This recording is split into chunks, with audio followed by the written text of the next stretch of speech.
Grace and peace. When someone asks me to talk about how I became a pastor or my call into the ministry, for me it's not as dramatic as some other people. I never had a blinding light on the road to Damascus. I never had a burning bush type of experience. For me, it simply started with my experience of the church, my experience of the body of Christ.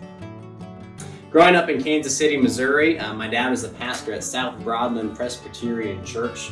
My dad was the pastor, but my whole family was always very connected with the church. My mom was either singing in the choir, or she was helping in the kitchen, or she was teaching Sunday school. We were always very active in the church. If the church was open, we were usually there. They adopted me into youth group before I was technically old enough for youth group.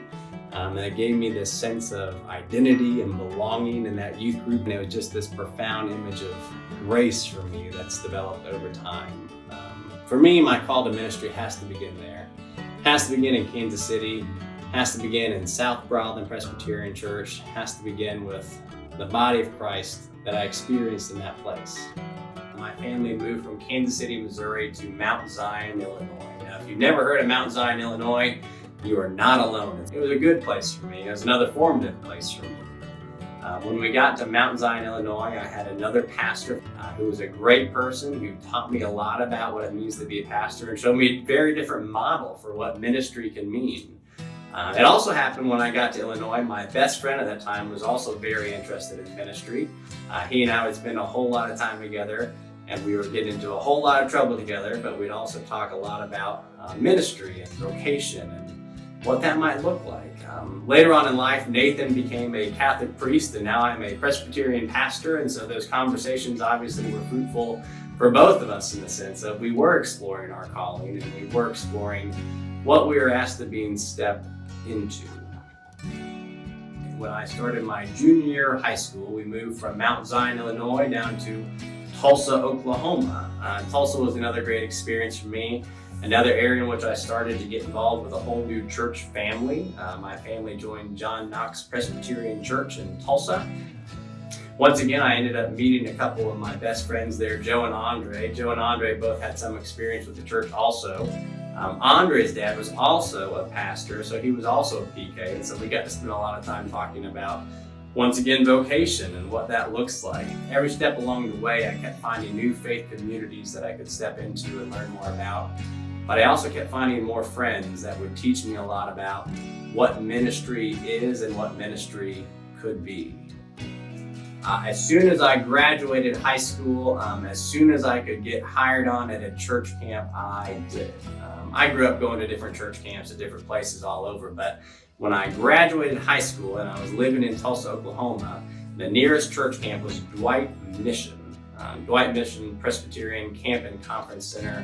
Was a wonderful place, and it was the first place in which I stepped into camp and conference ministry. Not only did I meet a whole new set of friends there who taught me a lot about what ministry could be and what ministry might take the form of, but they also taught me a lot about how to enjoy ministry and how to make ministry a very fun thing. Got to know some lifelong friends there, still keep in touch with so many of them. It's amazing how many of us are now ordained and we are now leaders in the Presbyterian Church. Some as pastors, some as elders, some as deacons, but it's pretty phenomenal how that experience shaped each and every one of us and formed us and called us and tugged us deeper and deeper into this thing called ministry. Now, Dwight Mission was my go-to spot every single summer after that until I graduated college. I kept going back to Dwight Mission each and every summer, and I kept getting more and more enmeshed in the ministry there and in this crazy world of camp and conference ministry. But after my first summer there, I went to college up at Sterling College. And so my freshman year of college, I spent up there. It's in central Kansas. This was a very small Presbyterian school up there. I went on the pre-seminary degree. It was religion and philosophy. I wanted to study and learn more about what it meant to be a pastor, and I thought that would be a good place to do it. They also offered me a scholarship to come play soccer and come sing in their choir, and I thought, well, great, they're gonna pay me and then they're gonna talk to me more about what it means to be a pastor. This is a win-win. For the first time in my life, I realized when it came down to the nuts and bolts of theology, I didn't see eye to eye with some of the people that I was going to have to take classes with for the next 3 years. It was a really hard struggle for me. It was a really hard thing for me to dive into, but Sterling College is no longer in the PCUSA. They were one of the first colleges to sign on to what was then called the Confessing Church movement.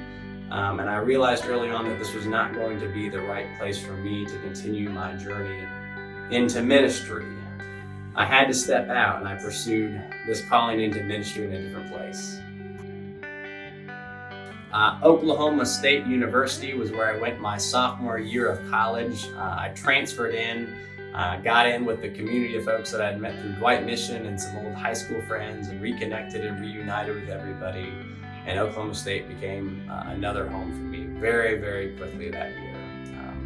It was hard for me to step out of a Presbyterian school and to step into a state school thinking that I wanted to go to seminary and thinking about what I was giving up. But what I realized very quickly was when I got there, I was surrounded by so many other Presbyterians and so many other great Presbyterian communities. Got very involved with campus ministry of the Presbyterian Church there. I started leading youth groups at some churches around there, and I continued to dive deeper and deeper into this sense of calling. I spent 3 amazing years at Oklahoma State University, graduated there. I had a degree in sociology. I thoroughly enjoyed my time there, but each and every year I was there, I got deeper and deeper into this sense of call, into this sense of ministry, not just through my studies, but also through my experience in the churches. Being there for 3 years also, I got closer and closer to that group of people that I spent so much time with in ministry. I met the love of my life. Megan and I were leading youth group together at First Presbyterian Church in Stillwater, Oklahoma.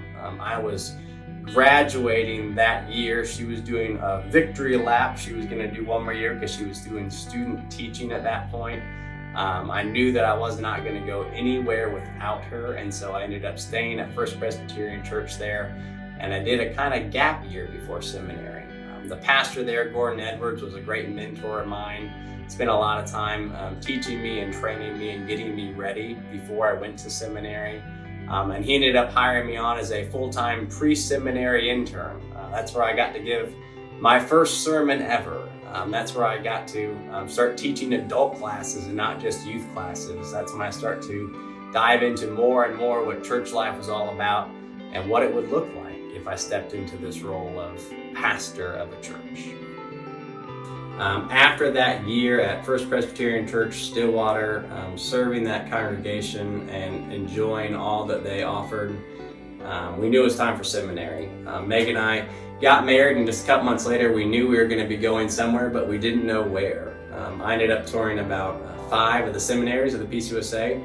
I went and I visited them all, and I was learning about the classes and the coursework and what their different emphases and missions were all about.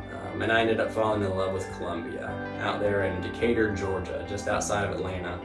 It was a wonderful community. It was a great spot for us to dive deeper into this world of the church and into ministry.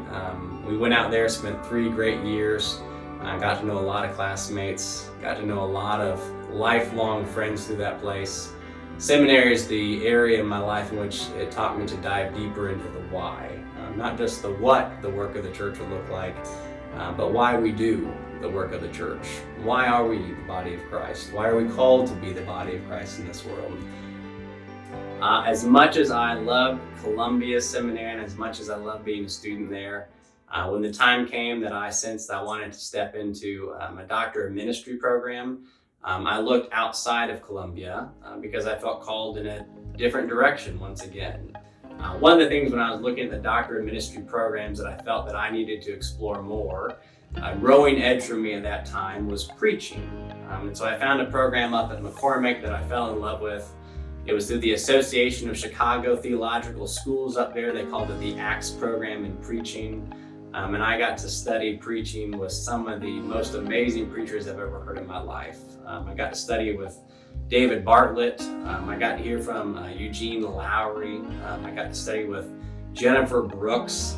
I And studying with these people, studying the art of preaching and crafting sermons and delivering God's message, studying with them started getting me in touch with other people. And I started becoming bigger and bigger fans of preaching and sermons of some of the people who taught me so much about how to use emotions in our sermons, like Cynthia Rigby was so great at that. And Peter Wallace with Day One and how he was crafting his messages. When I started this program, I was still down in Fairhope, Alabama. By the time I ended, I was in Aiken, South Carolina, because I felt as though God was calling me there to step more into this role, into this art of preaching. So you see, my journey into ministry has been a winding one indeed. I don't feel like it's a straight path, but sometimes it's a overwhelming wave after wave that comes in ministry. God continues to get me deeper and deeper into the church. God continues to call and challenge and push me in new ways. God continues to guide the path and set it straight before me. Thanks be to God that the Spirit continues to move and continues to lead me in new directions. And I'm very excited to see where God will continue to lead me on my journey with you all at First Presbyterian Church in Fort Worth.